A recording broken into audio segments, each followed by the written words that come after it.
Hello friends. तो जैसे कि हम बायजूस की बुक्स का रिव्यू कर रहे हैं, तो जैसे कि लास्ट वीडियो में मैंने GS1 GS2 की वीडियो का बुक्स का रिव्यू किया था, तो आज हम करेंगे GS3 की बुक्स का रिव्यू, जो कि हमें बायजूस ने दी हैं सारी बुक्स। तो ये हमें बायजूस ने बुक्स दी हैं। तो सबसे पहले हम देखेंगे कि यूपीएससी का सिलेबस क्या है GS3 की बुक्स के लिए। तो ये रहा टैबलेट और मैंने सिलेबस ऑलरेडी ओपन कर रखा है। ये रहा हमारा पेपर 3 का syllabus, paper 3 and GS2। Sorry, ये था हमारा लास्ट पेपर का। ये है हमारा पेपर 4 GS3।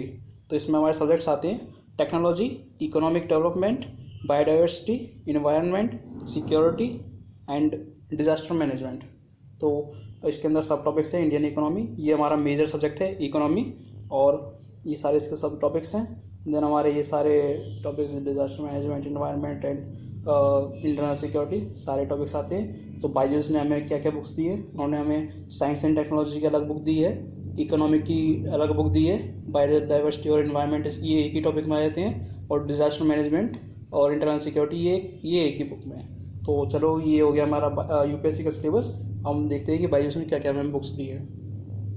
टैबलेट हम साइड में रख देते हैं। तो ये रही हमारी books, Indian economy, environment, science and technology and disaster management. तो सबसे पहले हम रिव्यू करते हैं इंडियन इकोनॉमी का। इस बुक्स को साइड में रख देते हैं। ये रही हमारी इंडियन इकोनॉमी। ये राइटर है इनके नितिन सिंघानिया। ये वही नितिन सिंघानिया है जिन्होंने आर्ट एंड कल्चर की जो बुक्स दिखाई थी मैंने GS1 में, उन्होंने ये वही सेम राइटर है। इन्होंने ये इंडियन इकोनॉमी की बुक लिखी हुई है। ये देखिए, नितिन सिंघानिया IAS, जो कि 2013 के बैच के IAS ऑफिसर हैं। ये देखिए, ये है लेटेस्ट एडिशन 2021। ये तो बहुत ज़्यादा ही लेटेस्ट हो गया, मतलब इसी साल का है 2021।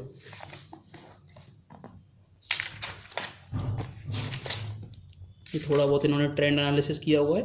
देन आता है इसका कंटेंट, और कंटेंट में इसमें क्या है, ये रहे हमारी chapter 1 national income, poverty, inequality and unemployment, inflation, Indian tax structure and public finance,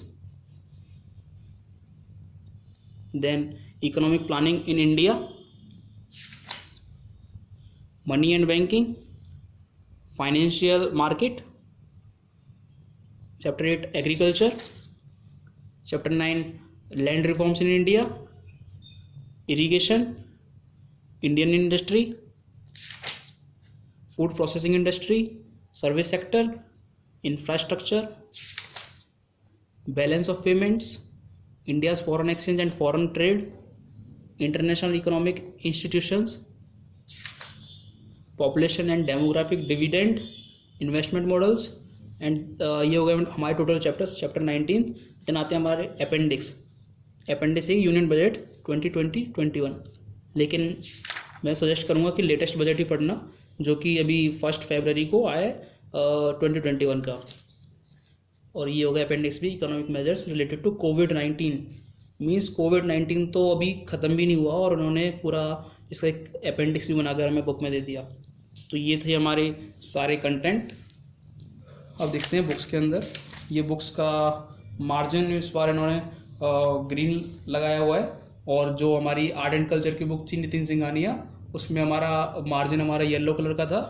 और वही सेम चीज़ इन्होंने इसमें की है, जैसे कि इसमें काफ़ी सारे कुछ पॉइंट्स हर टॉपिक में, हर पैराग्राफ में इन्होंने हाईलाइट किए गए हैं। मतलब कोई भी टॉपिक अगर आपको समझ नहीं आ रहा तो उसके अंदर कुछ हाईलाइटेड वर्ड्स है, उसको देख कर ही आप समझ जाओ कि इस टॉपिक में, इस पैराग्राफ में क्या कहने का मतलब है। जैसे aggregate of the 4 factor incomes, final goods, ये थोड़ा GDP की डेफिनेशन है, सॉरी NI की, national income, flow concept accounting India.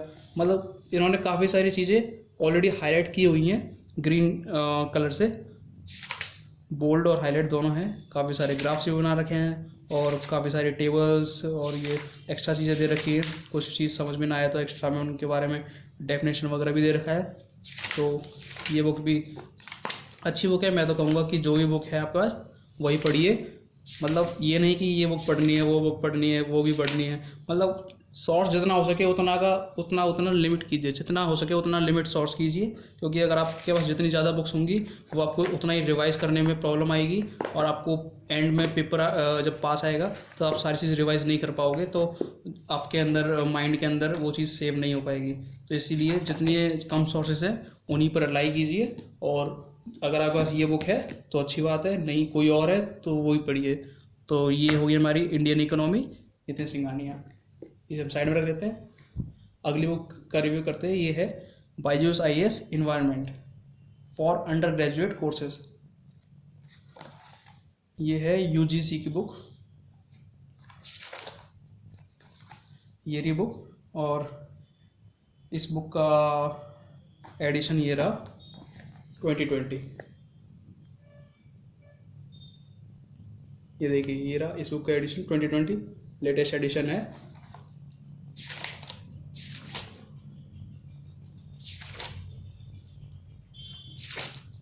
इस बुक के अब देखते हैं कंटेंट्स। ये रहे हमारे इस बुक के contents. The multidisciplinary nature of the environment studies, natural resources, ecosystems, biodiversity, pollution, social issues and environment, human population and environment.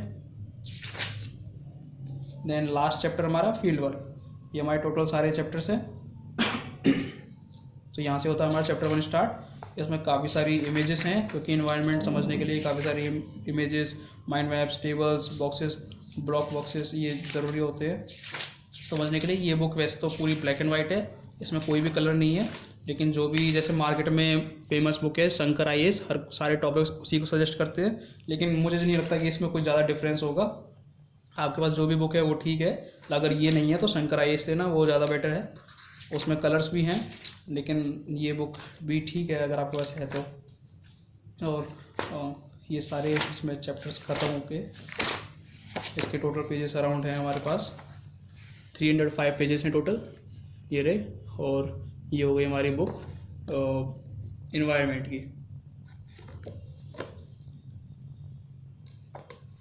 और अगली बुक का रिव्यू करते हैं, वो है हमारे पास साइंस एंड टेक्नोलॉजी।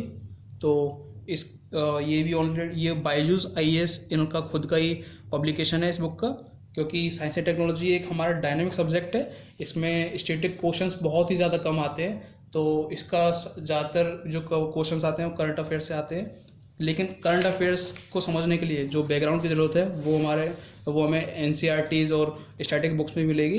तो ये बुक जैसे कि इसका कंटेंट देखते हैं, इसमें है the universe, space technology, energy in India, nuclear technology.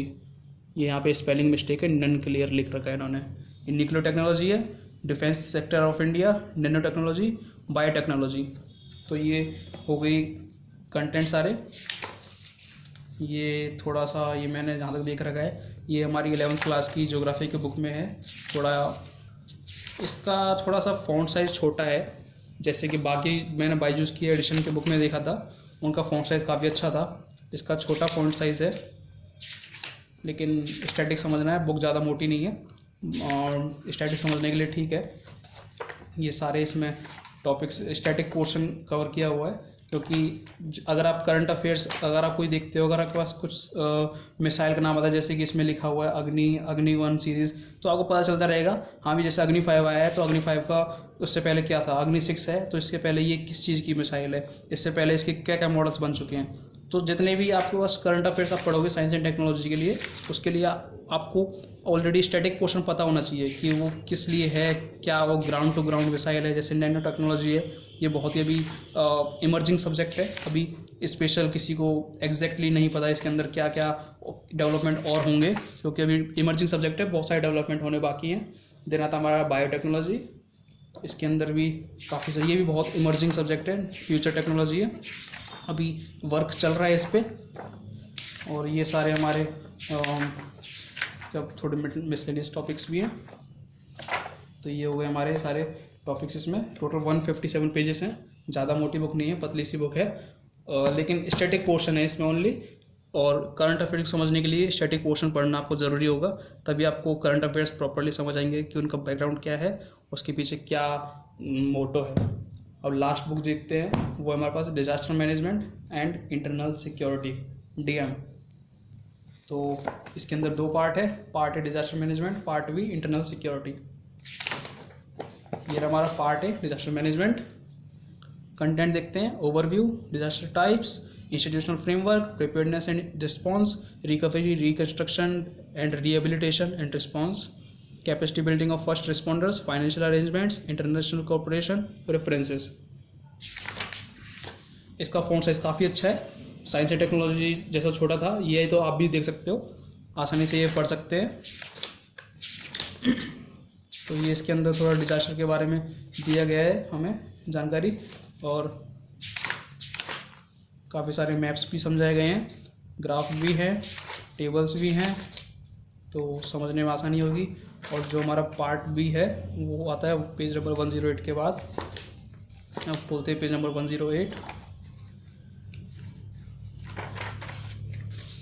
ये रहा पेज नंबर 108, ये खत्म हो चुका है। अब आता हमारा पार्ट बी, इंटरनल सिक्योरिटी। इससे कंटेंट्स देखते हैं, introduction to internal security, left wing extremism, sub nationalism and separatism, communal violence, fundamentalism and growth of terrorism, cyber security, border management, organisation crime, various security forces and their mandate, police reforms, changing paradigm and way forward. ये भी थोड़ा internal security के बारे में पूरा explain किया गया है। जैसे कि लेफ्ट विंग एक्सट्रीमिज्म, ये छत्तीसगढ़ उड़ीसा इस रेड कॉरिडोर में काफ़ी ये एरिया है, इसमें काफ़ी सारा ये इमर्जिंग है लेफ्ट विंग, तो इसके बारे में पूरी जानकारी दी गई है। और काफ़ी सारे जितने भी इंडिया में ये हमारी इंटरनल सिक्योरिटी के जो भी इफेक्टिव एरिया हैं वो सब इसमें दिया गया है, और काफ़ी सारे इसमें पोर्शंस हैं, टॉपिक्स सारे, communal violence, fundamentalism and growth.